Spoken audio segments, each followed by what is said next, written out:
Assalamualaikum warahmatullahi wabarakatuh. Pada pembelajaran kali ini, kita akan mengenal tentang teks fiksi dan non-fiksi. Tujuan pembelajaran kali ini yaitu kalian dapat mengetahui dan membedakan teks fiksi dan non-fiksi, serta jenis-jenis buku non-fiksi. Oleh karena itu, yuk simak video berikut ini. Timun Mas dan Raksasa. Alkisah di sebuah desa, hiduplah seorang janda bernama Mbok Srini. Mbok Srini hidup sebatang kara karena suaminya sudah meninggal dan ia tak memiliki anak. Walau begitu, Mbok Srini terus mengharapkan seorang anak supaya beliau tidak kesepian.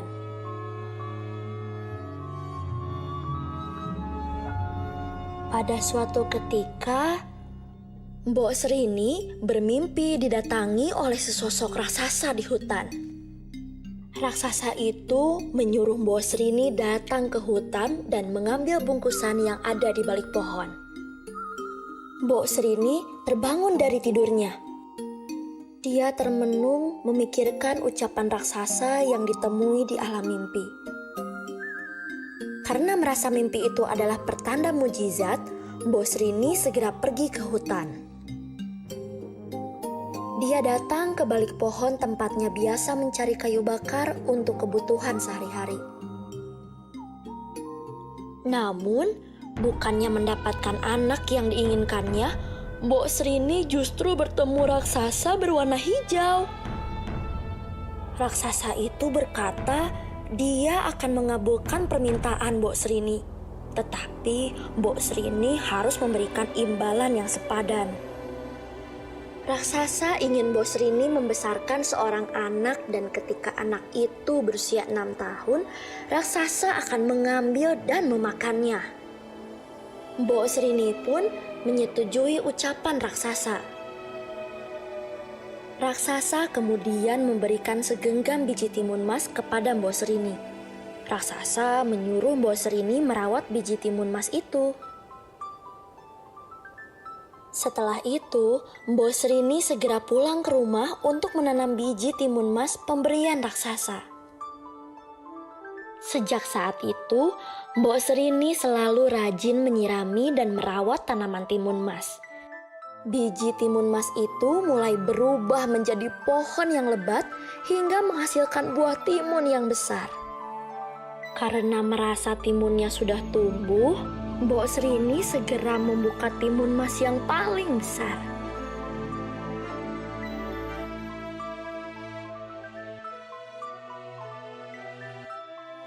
Dari dalam timun mas, muncullah seorang bayi perempuan yang sangat cantik. Karena anak itu berasal dari timun, Mbok Srini pun memberinya nama Timun Mas. Sejak saat itu, Timun Mas tumbuh menjadi anak cantik yang hidup dengan baik karena Mbok Srini selalu menjaga dan merawatnya. Namun, Mbok Srini selalu dihantui rasa takut akan kedatangan raksasa untuk mengambil dan memakan timun mas. Ketakutan Mbok Srini pun terjadi. Hari itu, raksasa benar-benar datang ke rumahnya. Mbok Srini pun menyuruh timun mas bersembunyi di dapur. Setelah memastikan timun mas bersembunyi di tempat aman, Mbok Srini pun menghampiri raksasa. Benar saja, sang raksasa menyuruh Mbok Srini menyerahkan timun mas. Tetapi dengan cerdik Mbok Srini justru berkata, jika timun mas masih terlalu kurus dan tidak enak dimakan. Mbok Srini juga menyarankan agar raksasa menunggu 2 tahun lagi. Raksasa pun mengiyakan ucapan Mbok Srini dan berkata dia akan datang 2 tahun lagi. Setelah kepergian raksasa, Mbok Srini terus berdoa kepada Tuhan supaya membantunya mencari jalan keluar. Doa Mbok Srini pun terkabul. Melalui mimpinya, dia bertemu dengan seorang pertapa di gunung. Mbok Srini segera menyuruh Timun Mas mencari pertapa yang ada di mimpinya itu. Timun Mas segera mencari pertapa. Setelah berhari-hari pergi, benar saja pertapa yang Timun Mas cari ada di sana. Pertapa segera memberikan 4 bungkusan kepada Timun Mas. Pertapa menyuruh Timun Mas berlari ketika raksasa datang ke rumahnya. Dan Timun Mas harus melemparkan bungkusannya secara bertahap. Tidak terasa, 2 tahun sudah berlalu begitu saja. Raksasa kembali datang ke rumah Mbok Srini untuk meminta Timun Mas. Raksasa sudah kehabisan kesabaran dan dia memaksa Mbok Srini menyerahkan Timun Mas. Dengan berat hati, Mbok Srini pun memanggil Timun Mas untuk menemui raksasa. Bukannya menghampiri raksasa, Timun Mas justru berlari secepat mungkin. Timun Mas segera melemparkan 1 bungkusan pertama yang ternyata berisi biji timun. Ketika biji itu dilemparkan ke arah raksasa, seketika muncul ladang timun yang sangat banyak, sehingga raksasa kesulitan bergerak. Namun, raksasa tetap mampu melepaskan diri dari sana dan kembali mengejar Timun Mas. Timun Mas segera melemparkan bungkusan kedua yang ternyata berisi jarum. Jarum yang dilemparkan oleh Timun Mas seketika berubah menjadi pohon-pohon pinus yang melukai kaki raksasa. Namun, raksasa kembali berhasil membebaskan diri. Timun Mas kini melemparkan bungkusan ketiga yang berisi garam. Di tempat garam-garam itu dilemparkan, muncul lautan yang membuat raksasa tenggelam. Namun, lagi-lagi raksasa berhasil menghadapinya. Timun Mas sudah hampir menyerah. Tetapi dia kini melemparkan bungkusan keempat.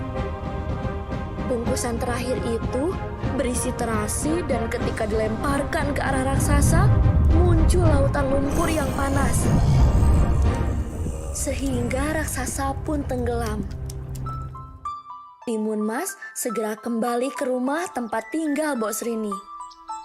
Ketika dia sampai di sana, dia bisa melihat Mbok Srini sedang menangis.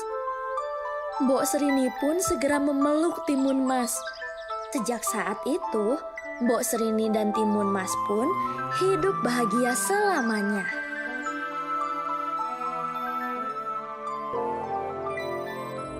Ayo anak-anak bagaimana ceritanya? Ada yang tahu tadi cerita apa? Ya benar, cerita Timun Mas.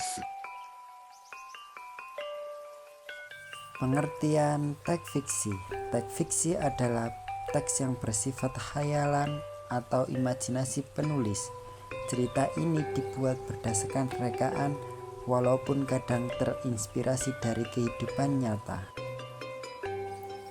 Berikut ini merupakan ciri-ciri dari teks fiksi. Yang pertama, bersifat imajinatif atau khayalan. Yang kedua, mengandung tokoh dan alur cerita. Yang ketiga, menggunakan bahasa yang menarik. Dan yang keempat, bertujuan menghibur pembaca.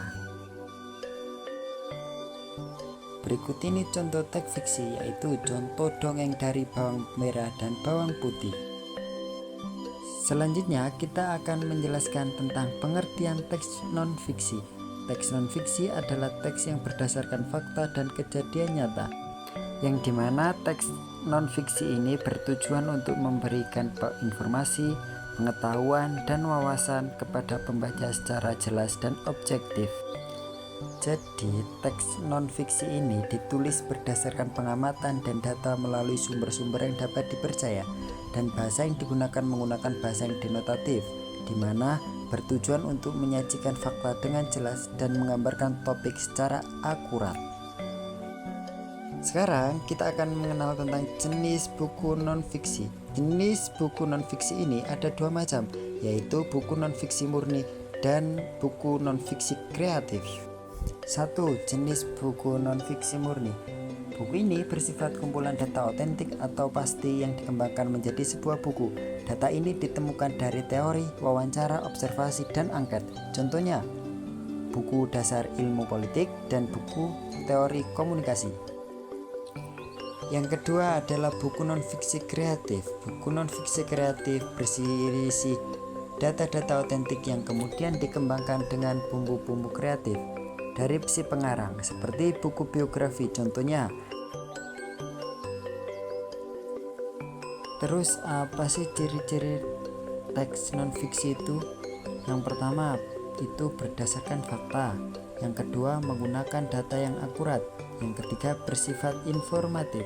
Yang terakhir adalah menggunakan bahasa yang baku dan jelas. Berikut ini contoh teks non-fiksi, yaitu contoh biografi dari B.J. Habibie.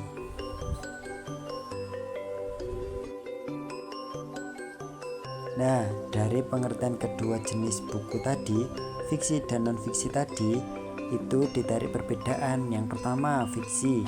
Fiksi itu bersifat khayalan, bertujuan menghibur, tokoh bisa tidak nyata. Sedangkan kalau non-fiksi itu, yang pertama itu harus bersifat fakta. Kalau yang kedua bertujuan memberi informasi, yang ketiga itu tokoh benar-benar ada di dunia nyata. Jadi tidak khayalan, yaitu bisa dipertanggungjawabkan. Jadi dari pembahasan tadi bisa saya simpulkan bahwa teks fiksi adalah bersifat khayalan atau imajinasi penulis dan bertujuan untuk menghibur pembaca. Sedangkan teks non-fiksi ini berdasarkan fakta dan kejadian nyata yang dapat dibuktikan kebenarannya. Setelah ini kita ayo bermain kuis. Jawablah kuis ini dengan benar.